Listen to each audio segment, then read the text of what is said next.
ఇక బీజేపీకి సీఎం రేవంత్ అయితే సవాల్ విసిరారు.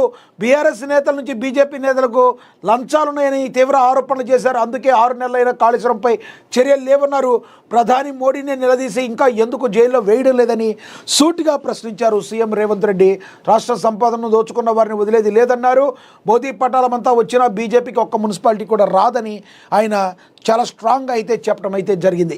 బీఆర్ఎస్ బీజేపీ బంధం నిజం కాకపోతే మున్సిపల్ ఎన్నికలు ముగిసేలోపు కేసీఆర్, కేటీఆర్, హరీష్ రావు అరెస్టు చేయాలని ముఖ్యమంత్రి రేవంత్ రెడ్డి సవాల్ విసిరారు. బీఆర్ఎస్ నేతలు చేసిన అవినీతి అక్రమాల నుంచి వారిని కాపాడేందుకు ఢిల్లీ బీజేపీ నేతలు భారీగా లంచాలు తీసుకుంటున్నారని ఆరోపించారు. ఆయన మున్సిపల్ ఎన్నికల ప్రచారంలో భాగంగా కరీంనగర్ జిల్లా చొప్పదండిలో గురువారం నిర్వహించిన బహిరంగ సభలో రేవంత్ ప్రసంగించారు.